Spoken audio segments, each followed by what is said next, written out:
हो जाएगा, एकदम स्वतंत्र हो जाएगा और शून्य की तरफ जाने की उसकी क्षमता बहुत प्रगाढ़ हो जाएगी।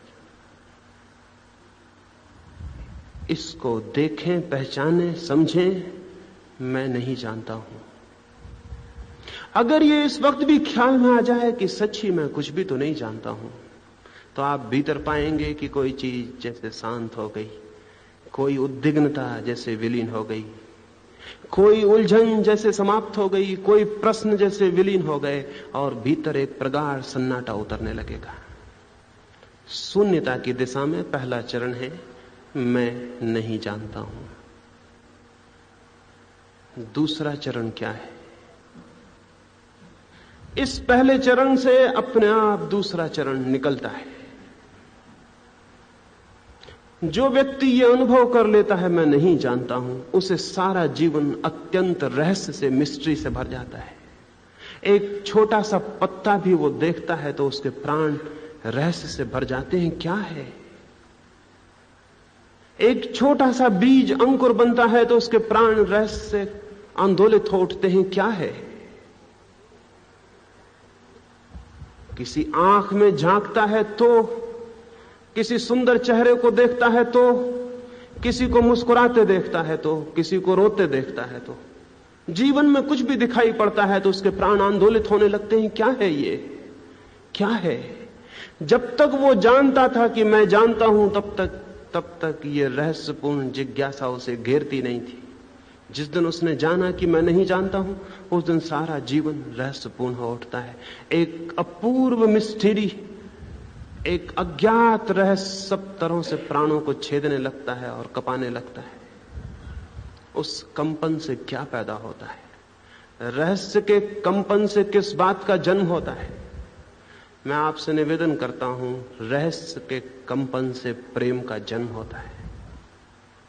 जो रहस्य से भर जाता है उसका हृदय प्रेम से भर जाता है। असल में प्रेम अज्ञात और रहस्यपूर्ण के तरफ उठा हुआ भाव है। जिसे हम सामान्य लौकिक भाषा में प्रेम कहते हैं, वो भी अज्ञात और रहस्यपूर्ण के प्रति उठा हुआ भाव है। एक युवक एक युवती को देखकर प्रेम से भर जाए, किस चीज के प्रति प्रेम से भर रहा है? उस युवती में उसे कोई सौंदर्य दिखाई पड़ा है जो बिल्कुल अज्ञात है और रहस्यपूर्ण है, जिसे वो नहीं समझ पा रहा, जो उसकी समझ के पार हुआ जा रहा है। कोई अज्ञात सौंदर्य उसके प्राणों को खींच रहा है जो उसकी समझ के बाहर है। वह आकर्षित हो गया है। वो उस युवती को प्रेम करके, विवाह करके घर ले आता है और महीना 15 दिन बीतता नहीं कि प्रेम क्षीण होता मालूम पड़ता है। वर्ष 2 वर्ष बीतते हैं कि वो ऊब जाता है। क्यों? वो जो अज्ञात रहस्यपूर्ण था, इधर 2 वर्ष साथ रहने में उसे ये भ्रम पैदा हो गया कि वो खत्म हो गया। मैंने जान लिया कि स्त्री क्या है। जैसे उसे ख्याल आता है कि मैंने पहचान लिया ये स्त्री क्या है, जान लिया ये स्त्री क्या है, वो रहस्य का भाव विलीन हो गया। वो अज्ञात सौंदर्य आंख से ओझल हो गया। अंग्रेजी का कवि था बायरन। उसने अपनी जिंदगी में, कहते हैं कि जितनी स्त्रियों को प्रेम किया उतना शायद ही किसी व्यक्ति ने कभी किया होगा। विवाह करने को वो कभी राजी नहीं हुआ। सारा देश उसे लंपट मानता था, लेकिन एक स्त्री ने उसे अंततः मजबूर कर लिया विवाह करने को। जिन स्त्रियों से भी बायरन का प्रेम हो जाता, बायरन अपूर्व सुंदर था, प्रतिभाशाली था, उसके काव्य का कोई मुकाबला ना था। उसमें कुछ खूबियां थी, बड़ी खूबियों का आदमी था, इसलिए कोई भी स्त्री मोहित हो जाए यह आश्चर्यजनक नहीं था। लेकिन जो भी स्त्री मोहित होती थी उसके हाथों में गिर जाती थी। दिन 2 दिन में वो आदमी ऊब जाता था उस स्त्री से। एक स्त्री ने उसे मजबूर कर दिया।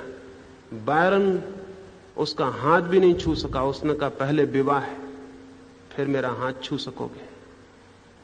बायरन बड़ी मुश्किल में पड़ गया। आखिर उसे राजी होना पड़ा उस स्त्री से विवाह करने के लिए। और जिस दिन वो चर्च से उतरता था, उस स्त्री को विवाह करके सीढ़ियों से उतरता था, लोग अभी विदा हो रहे थे, चर्च की घंटियां अभी बज रही थीं और उसके स्वागत में जलाई गई मोमबत्तियां अभी जल रही थीं। वो सीढ़ियों से अपनी पत्नी का हाथ पकड़े हुए नीचे उतर रहा था। गाड़ी में पत्नी को बिठाया और अपनी पत्नी से बोला, बस सब समाप्त हो गया। उसकी पत्नी ने कहा, मतलब? उसने कहा, कल तक तुम जब पराई थी और मेरा तुम पर कोई कब्जा नहीं था, मैं पागल हो रहा था, और आज जब मैं तुम्हारे हाथ को हाथ में लेकर उतर रहा हूं तो सब फीका हो गया। मुझे ऐसा लग रहा है कि ठीक है, आज मेरे प्राणों में कोई आकर्षण नहीं मालूम हो रहा है, कोई उद्दाम वेग नहीं मालूम हो रहा है। ये क्या हो गया है? सब राख राख मालूम पड़ रहा है, और अभी एक घड़ी पहले तक मैं दीवाना था। और अगर अभी तुम मेरी पत्नी ना होके किसी और की पत्नी होके चर्च से उतर रही होती तो मैं शायद पागल हो जाता कि मुझे ये स्त्री कैसे मिल जाए। लेकिन अब सब ठंडा हो गया और सब शांत हो गया। उसकी स्त्री शायद ही समझ सकी होगी कि ये बायरन क्या कहता है, और दुनिया में मुश्किल से थोड़े ही लोग होंगे जो समझ सकें कि ये क्या कह रहा है। लेकिन मैं आपसे कहना चाहूंगा कि ये कह रहा है कि जीवन में आकर्षण और प्रेम वही है जहां रहस्य है और अज्ञात है, और जहां चीजें ज्ञात हो जाती हैं और रहस्य खुल जाते हैं और सब चीजें साफ हो जाती हैं, एक्सप्लेनेशंस मिल जाते हैं, वहीं प्रेम और आकर्षण विलीन हो जाता है। लेकिन मेरा कहना यह है कि जीवन इतना रहस्यपूर्ण है कि मनुष्य लाख उपाय करे तो भी उसका रहस्य समाप्त नहीं होता, और जीवन इतना अज्ञात है कि वो सिर पीट पीट के मर जाए तो भी उसे ज्ञात नहीं बना सकता। इसलिए जिसके जीवन में रहस्य के पर्दे खुल जाते हैं और आंखें खुल जाती हैं, वो रोज रोज पाता है कि जीवन और रहस्यपूर्ण होता जाता है। वो रोज रोज पाता है जीवन और अज्ञात और अननोन होता चला जाता है। वो रोज रोज पाता है जीवन मुट्ठी से छूटता चला जाता है, मुट्ठी खुलती चली जाती है। उसके भीतर प्रेम के और आकर्षण का जन्म विकसित होता है। जिसके जीवन में रहस्य आता है उसके जीवन में प्रेम आता है। कोई प्रेम कोशिश कर करके नहीं ला सकता। कोई सोचता हो कि प्रेम करें सबको, इससे प्रेम नहीं कर सकता।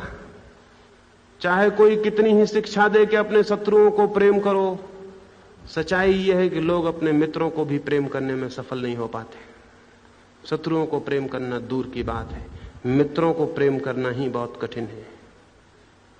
प्रेम करने में इसलिए सफल नहीं हो पाते कि जीवन में रहस्य का कोई बोध ही नहीं है, जिसके बिना प्रेम कभी पैदा नहीं होता।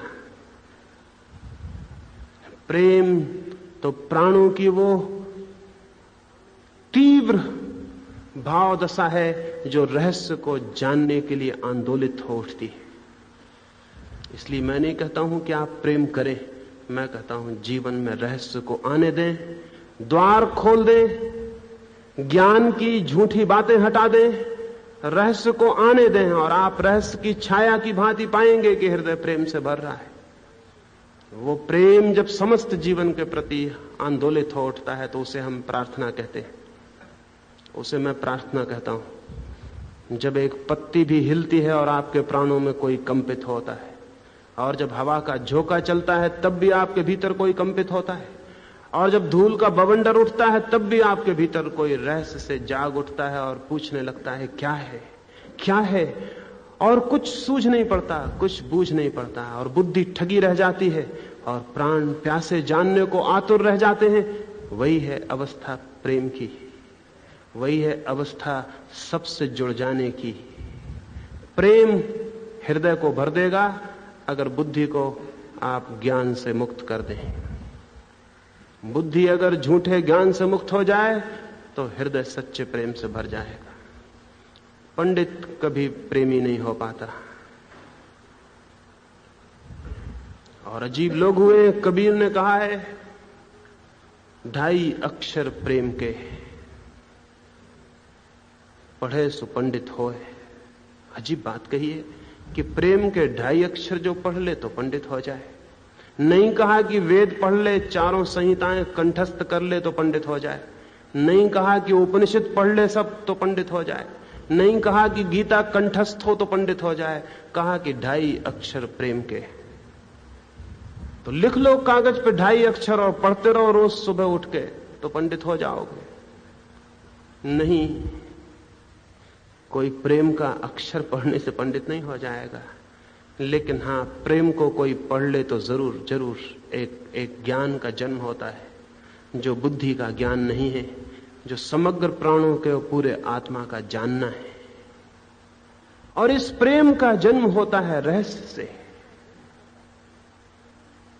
तो बाहर जो सब तरफ फैला हुआ विराट जगत है, जो अस्तित्व है, जो एग्जिस्टेंस है, उसके प्रति रहस्य का बोध। और हमारा रहस्य का बोध एकदम कुंठित है। अमेरिका में कोई 20 साल पहले लूथर बर्बांक नाम का एक वैज्ञानिक था, वनस्पति शास्त्री था। पौधों के साथ ही जीवन भर रहा, पौधों के साथ जीवन भर रहा। अपने मित्रों को उसने एक दिन कहा कि मैं एक बात बताना चाहता हूं, पौधे भी बोलते हैं। उसके मित्र बहुत हैरान हुए। उन्होंने कहा, क्या कहते हो? क्या पौधों के साथ रहते रहते, पौधों की खोज करते करते दिमाग खराब हो गया, पौधे बोलते हैं? उसने कहा, हां, ऐसा मुझे लगता है कि पौधे बोलते हैं, ऐसा मुझे लगता है कि पौधे समझते हैं, ऐसा मुझे लगता है कि पौधों से कुछ कहा जा सकता है। उसके मित्रों ने कहा कि अगर तुम्हारा दिमाग दुरुस्त है तो कुछ करके दिखाओ तो हम समझें। उसने एक प्रयोग किया जो कि मनुष्य जाति में एकदम अनूठा प्रयोग था। वो एक कैक्टस के पौधे को रेगिस्तान से लाया। उस कैक्टस के पौधे में कांटे ही कांटे होते हैं और उसमें बिना कांटों की कभी कोई जाति नहीं होती। उस कैक्टस के पौधे, वो उस कैक्टस के पौधे से रोज सुबह शाम कहने लगा कि मेरे मित्र, क्या मेरी आवाज तुम तक पहुंचती है? क्या मेरा प्रेम तुम तक पहुंचता है? उसके मित्र तो थोड़े दिन में छोड़ दिए उसका साथ। सड़क पर लोगों ने उसे पहचानना बंद कर दिया, क्योंकि पागलों से दोस्ती करनी ठीक नहीं, खुद भी पागल होने का डर होता है। उसकी पत्नी ने उसे तलाक दे दिया, इस अदालत को कह के कि इसका दिमाग खराब हो गया है, ये पौधों से बातें करता है।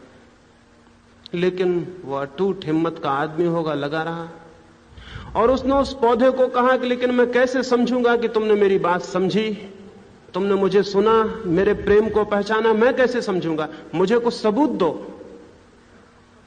सबूत मुझे ये दो कि एक ऐसी शाखा पैदा करो जिसमें कांटे ना हो। उस पौधे से वो कहने लगा कि तुम में एक ऐसी शाखा निकले जिसमें कांटे ना हो। अब ये कहीं हो सकता था? उस पौधे में बिना कांटे की शाखा होती ही नहीं। लेकिन सारा अमेरिका दंग रह गया। 5 साल के निरंतर प्रयत्न से उस पौधे में एक शाखा निकल आई जिसमें कांटे नहीं थे।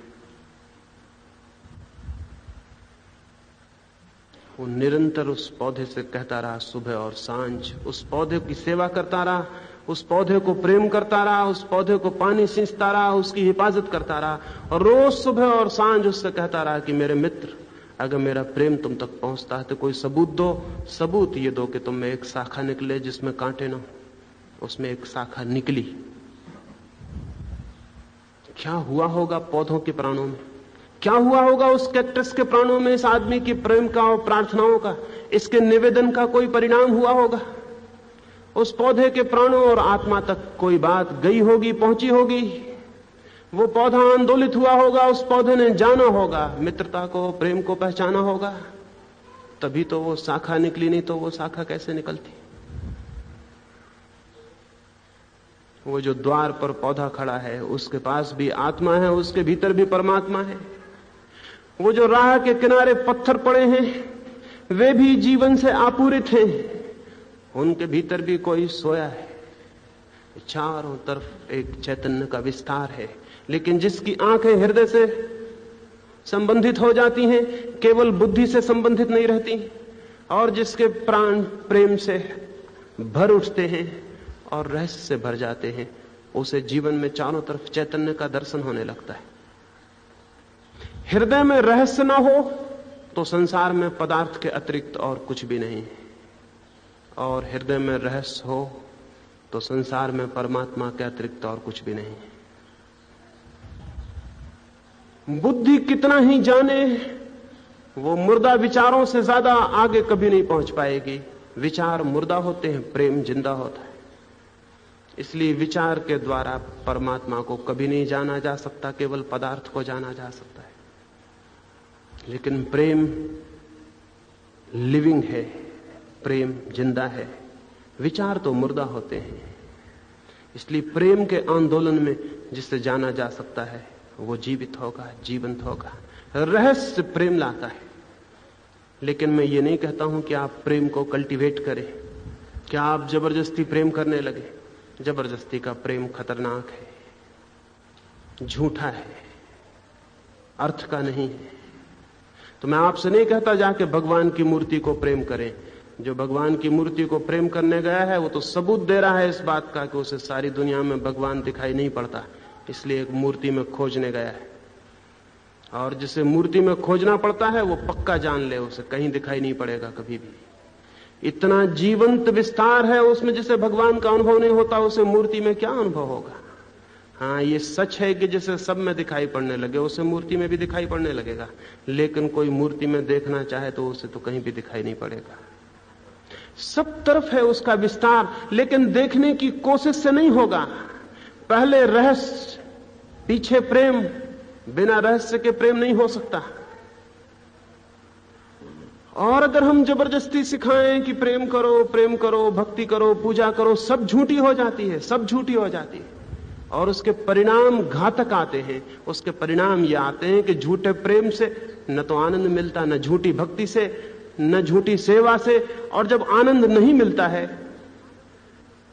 संसार से भी आनंद नहीं मिलता है, इस भक्ति से, सेवा से, प्रार्थना से भी आनंद नहीं मिलता, तो जीवन एकदम बोझिल हो जाता है, पंगु हो जाता है। चीजें टूट जाती हैं, भीतर से आशा नष्ट हो जाती है कि कुछ मिल सकेगा। लेकिन अब तक बिना रहस्य को पैदा किए प्रेम, प्रार्थना और सेवा की बातें कही गई। धर्म है जो सिखाते हैं लोगों की सेवा करो, लेकिन सेवा कैसे हो सकती है जब तक प्रेम ना हो। और अगर बिना प्रेम के सेवा होगी तो वो सेवा केवल अहंकार का पोषण करेगी और कुछ भी नहीं। और वो सेवा मिस्चीवियस भी हो सकती है, वो सेवा उपद्रवी भी हो सकती है। एक चर्च में एक पादरी ने आके बच्चों को समझाया कि तुम रोज सेवा का थोड़ा बहुत कार्य किया करो, क्योंकि बिना सेवा के प्रेम नहीं होगा और बिना प्रेम के परमात्मा नहीं मिलेगा। उन बच्चों ने पूछा कि हम कैसी सेवा करें, तो उसने कुछ बातें बताई कि कोई डूबता हो तो उसको बचा लो, कोई बूढ़ा आदमी रास्ता पार ना कर पाता हो तो उसको रास्ता पार करवा दो, कोई गिर पड़ा हो तो उसको उठा लो, किसी का दुख हो तो उसको दूर करो। इस भांति सेवा करो। 7 दिन बाद वो पादरी वापस लौटा। उसने बच्चों से पूछा तुमने कोई सेवा की? 3 बच्चों ने हाथ उठाए कि हमने सेवा की। उसने बहुत खुश हुआ। उसने कहा कम से कम 3 बच्चों ने सेवा की, ये भी क्या कम है। मेरे प्यारे बच्चों, कौन सी सेवा तुमने की? तो एक लड़के से पूछा तुमने क्या किया? उसने कहा मैंने एक बूढ़ी औरत को रास्ता पार करवाया। उसने कहा बहुत ठीक। दूसरे से पूछा, उसने कहा मैंने भी एक बूढ़ी औरत को रास्ता पार करवाया। वो थोड़ा हैरान हुआ, सोचा लेकिन संयोग की बात है, उसने भी करवाया होगा। उसने कहा बहुत ठीक। तीसरे से पूछा, उसने कहा कि मैंने भी एक बूढ़ी औरत को रास्ता पार करवाया। तो वो थोड़ा चिंतित हुआ। उसने पूछा क्या तुम तीनों को 3 बूढ़ी औरतें मिल गई रास्ता पार करवाने को? उन्होंने कहा 3 नहीं, बूढ़ी औरत तो एक ही थी, हम तीनों ने मिलकर पार करवाया।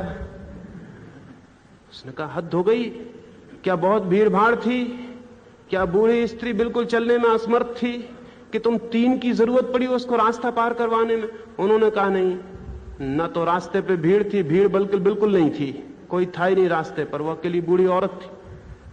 और बूढ़ी औरत बहुत कमजोर भी नहीं थी, कमजोर होती तो एक ही पार करवा देता, बहुत तगड़ी थी। बड़ी मुश्किल से हम तीनों मिलकर पार करवा पाए। वो पार होने नहीं चाहती थी, वो पार होने को राजी नहीं थी। वो तो हमें सेवा का कार्य करना था, इसलिए मजबूरी में करना पड़ा। दुनिया भर के सेवक इसी तरह के काम कर रहे हैं। ये जो सेवक हैं, समाज सेवक और जमाने भर के सेवक हैं, ये इसी तरह के काम कर रहे हैं। ऐसे लोगों को पार करवा देते हैं जो पार ही नहीं होना चाहते। ऐसे लोगों को डुबा के निकालते हैं जो डूबे ही नहीं थे। सारी दुनिया में सेवकों ने जितना उपद्रव किया है उतना किसी और ने नहीं। इनसे ज्यादा मिस्चीफ मांगर्स और कोई भी नहीं है। और मिस्चीफ इसलिए पैदा होती, उपद्रव इसलिए पैदा होता है कि हृदय में तो कोई प्रेम नहीं है और सेवा करना है। और सेवा इसलिए करनी है कि बिना सेवा के परमात्मा नहीं मिलेगा। और सेवा इसलिए करनी है कि बिना सेवा के परलोक में मेवा नहीं मिलता, और सेवा इसलिए करनी हो, न मालूम क्या क्या कारण है उनके सेवा करने के, प्रेम उनका कारण नहीं, इसलिए जबरदस्ती सेवा हो रही है। और ये जबरदस्ती सेवा खतरनाक सिद्ध हो रही। तो मैं नहीं कहता कि आप कोई ऐसा प्रेम करने लगे, भूल के किसी से जबरदस्ती प्रेम नहीं करना, नहीं तो उसकी गले की फांसी लग जाती है जिससे आप प्रेम करते हो। और अक्सर ऐसा होता है कि जिनसे हम प्रेम करते हैं उनके गले पर फांसी लगा देते हैं, यानी वो पीछे पछताते हैं कि हमसे कैसे छुटकारा हो। जन्म मनुष्य से छुटकारा पाने के लिए जैसी आत्मा आकुल होती है, ऐसे प्रेम से छुटकारा पाने के लिए भी आकुल हो जाती। जो प्रेम झूठा होता है वो फंदा बन जाता है गले पर। किसी से झूठा प्रेम मत करना। लेकिन अगर जीवन में रहस्य का जन्म हो तो प्रेम का जन्म अनिवार्य है। और एक बात स्मरण रख लें, जब रहस्य का जन्म होता है तो प्रेम किसी एक के प्रति पैदा नहीं होता। प्रेम अगर एक के प्रति पैदा हो तो जानना कि वो प्रेम प्रार्थना नहीं है। जब जीवन में रहस्य का बोध होता है तो समग्र जीवन के प्रति प्रेम का जन्म होता है, किसी एक के प्रति नहीं, समग्र के प्रति। प्रेम तब एक रिलेशनशिप नहीं होती, एक संबंध नहीं होता, स्टेट ऑफ माइंड होती है। प्रेम तब चित्त की एक दशा होती। जैसे एक दिए को हम जला दें तो दिया ये नहीं कहता कि मैं फलां आदमी के लिए प्रकाश दूंगा और फलां के लिए नहीं दूंगा। दिया जलता है, जो भी आ जाए सभी को प्रकाश मिलता है, और कोई ना आए तो निर्जन में एकांत में भी प्रकाश पड़ता रहता है। ऐसे ही जब चित्त में रहस्य का जन्म होता है तो प्रेम का दिया जलता है। वो प्रेम ये नहीं कहता कि मैं तुमको प्रेम करूंगा और तुमको नहीं करूंगा। वो प्रेम कोई च्वाइस नहीं करता, वो प्रेम दिए की भांति जलता है। जो भी उसके निकट आता है उस पर प्रेम पड़ता है, और कोई ना आए तो निर्जन एकांत में भी प्रेम झरता है। वो प्रेम 24 घंटे चित्त से विकीर्ण होता रहता है। वैसा प्रेम प्रार्थना है। और वैसा प्रेम जब आता है तो चित्त एकदम शून्य हो जाता है। रहस्य से प्रेम का जन्म होता है, प्रेम से शून्यता आ जाती है। अगर जीवन में क्षण भर को भी कभी प्रेम अनुभव किया हो तो यह पाया होगा कि मन एकदम शून्य हो जाता है प्रेम में। साधारण प्रेम में भी मन शून्य हो जाता है। एक प्रेमी जब अपने प्रेम करने वाले के पास बैठता है तो मन शून्य हो जाता है। उसे समझ में नहीं आता मैं क्या कहूं क्या ना कहूं। उसने बहुत सी बातें सोची होंगी कि जिससे मैं प्रेम करता हूं, जब वो मिलेगा तो उससे मैं ये कहूंगा ये कहूंगा ये कहूंगा। लेकिन जब वो प्रेम करने वाले के पास जाता है तो पाता है सारी वाणी खो गई, सारे शब्द खो गए, कुछ कहने को नहीं सूझता, कुछ बोलने को नहीं सूझता, चुप और मौन हो जाता है, क्योंकि भीतर सब शून्य हो जाता है। साधारण प्रेम में भी चित्त क्षण भर को शून्य की अवस्था में पहुंचता है। और मैं आपसे कह दूं, प्रेम में जो आनंद मिलता है वो प्रेम का नहीं है, वो जो चित्त थोड़ी देर को शून्य हो जाता है उसका ही आनंद है। तो जिसका हृदय सबके प्रति प्रेम से भर जाता है उसका हृदय सब भांति शून्य हो जाता है, और उस शून्य में ही, उस सब भांति शांत हो गए चित्त में ही आनंद का आविर्भाव होता है, आनंद का जन्म होता है। आनंद तो सब तरफ है, लेकिन शून्य चित्त ही उसे अपने में भरने में समर्थ हो पाता है। इस शून्यता में अहंकार खंडित हो जाता है और टूट जाता है, क्योंकि वही तो मन को भरे हुए है, वही तो मन को भरे हुए है कि मैं कुछ हूं। प्रेम जानता है मैं ना कुछ हूं, मैं कुछ भी नहीं। अहंकार जानता है मैं कुछ हूं। अहंकार समबडी बनाता है, कुछ बनाता है। प्रेम नोबडी बना देता है, ना कुछ बना देता है। प्रेम तोड़ देता है अहंकार की प्रतिमा को, मैं का भ्रम टूट जाता है, और जहां अहंकार है वहां प्रेम नहीं, और जहां प्रेम है वहां अहंकार नहीं। प्रेमी जानता है मैं नहीं हूं, अनुभव करता है भीतर कुछ भी नहीं है, सब शांत और शून्य हो गया। ये जो शून्यता है, रहस्य से प्रेम, प्रेम से शून्यता, इस शून्यता में ही, इस शून्यता में ही लाओ त्से ने कहा है, धन है वे लोग जो खाली हैं, क्योंकि परमात्मा उन्हें भर देगा। और अभागे हैं वे लोग जो भरे हुए हैं, क्योंकि वे परमात्मा से खाली रह जाएंगे। वही भरता है परमात्मा से जो अपने तई खाली हो जाता है। प्रेम खाली करता है, और एक ऐसी खालीपन, एक ऐसा वाइड, एक ऐसा शून्य निर्मित हो जाता है जहां कुछ भी नहीं होता। एक शांति, एक सन्नाटा, एक मौन और कुछ भी नहीं। उस मौन में ही सुनी जाती है वो वाणी जिसे हम परमात्मा की कहें, वो ध्वनि जिसे हम परमात्मा की कहें। उस खालीपन में ही अनुभव किया जाता है वो भरावट जो परमात्मा की है। उस सन्नाटे में ही उस संगीत को सुना जाता है जो परमात्मा का है। मनुष्य के सामने शून्य होने के अतिरिक्त पूर्ण को पाने का और कोई द्वार नहीं। मनुष्य के समक्ष शून्य होने के अतिरिक्त पूर्ण को पाने का और कोई मार्ग नहीं। मनुष्य मिट जाए तो परमात्मा हो आता है। मनुष्य टूट जाए, समाप्त हो जाए तो उसका आगमन हो आता है। इस मूल्य पर ही उसका मिलन है, इस कीमत पर ही, इस सौदे पर ही। एक छोटी सी घटना और आज की चर्चा में पूरी करूंगा। एक पहाड़ी के किनारे जापान के किसी गांव में एक साधु खड़ा हुआ था। 3 मित्र सुबह सुबह घूमने निकले थे।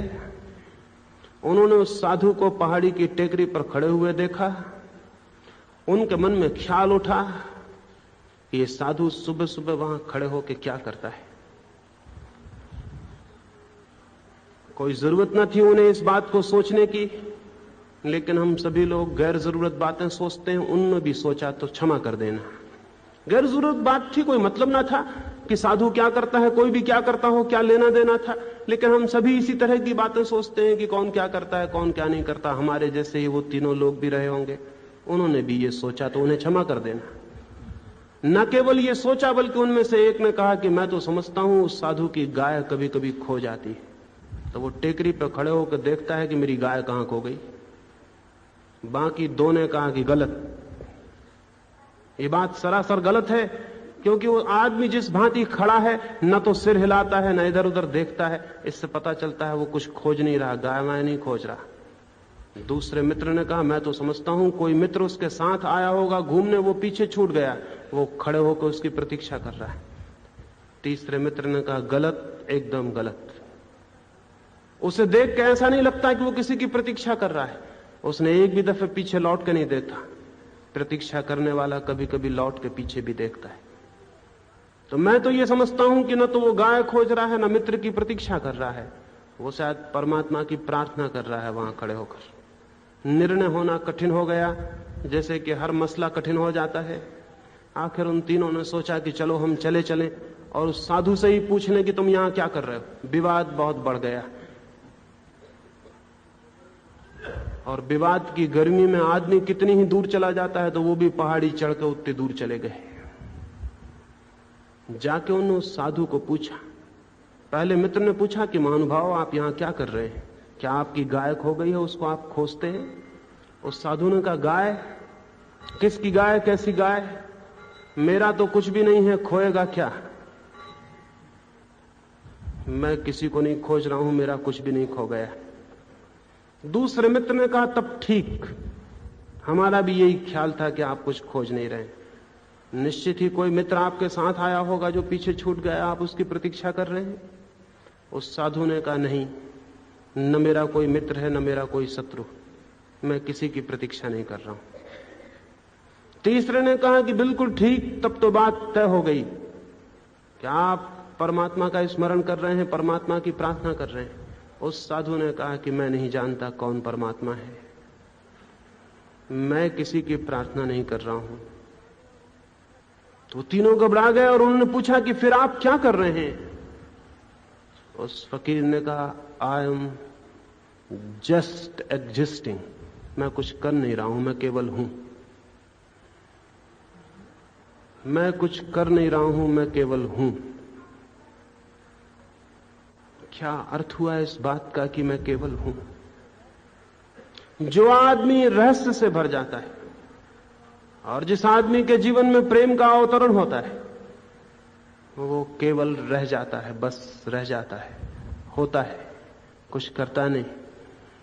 उसके चित्त में एक परम शांति, एक परम मौन और मात्र होना रह जाता है। ऐसी जो अवस्था है, इसी में जाना जाता है परमात्मा, इसी में जाना जाता है सत्य, इसी में जाना जाता है स्वयं की निजता का अस्तित्व, स्वयं का होना। और जो ऐसी स्थिति में पहुंच जाता है उसे जीवन की कृतार्थता और सार्थकता उपलब्ध हो जाती है। इससे ज्यादा अभी इस सुबह कुछ नहीं कहूंगा। चाहूंगा कि शून्य पर थोड़ा सोचते हुए जाएं। चाहूंगा कि शून्य का स्वाद किसी दिन उपलब्ध हो सकता है, निश्चित हो सकता है, लेकिन रहस्य से शुरू करना पड़ेगा। तो क्रमशः रहस्य, प्रेम और शून्य का जन्म होता है, और जहां शून्य है वहीं सब कुछ प्रकट हो जाता है। मेरी बातों को इतने प्रेम और शांति से सुना, उसके लिए पुनः पुनः धन्यवाद। परमात्मा करे कि शून्य कर दे ताकि पूर्ण की संपदा उपलब्ध हो जाए। सबके भीतर बैठे हुए परमात्मा के प्रति मेरे प्रणाम स्वीकार करें।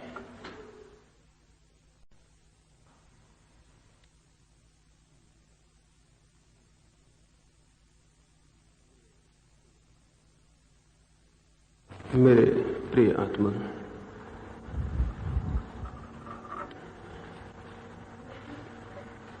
सत्य की खोज में स्वतंत्रता और सरलता के दो अनिवार्य भूमिकाओं के बाबत थोड़ी सी बातें मैंने कही हैं,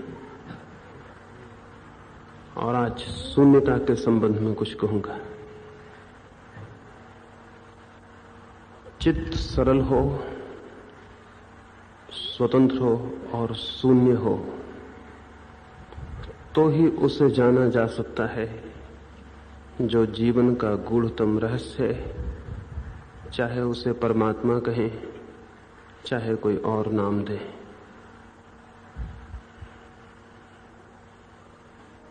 शून्यता की दिशा में सबसे पहला चरण है न जानने की भाव दशा, स्टेट ऑफ नॉट नोइंग। हम सभी जानते हुए मालूम होते हैं, हम सभी को ये भ्रम है कि हम जीवन को जानते हैं। जन्म ले लेने से कोई जीवन को जानता नहीं, और न ही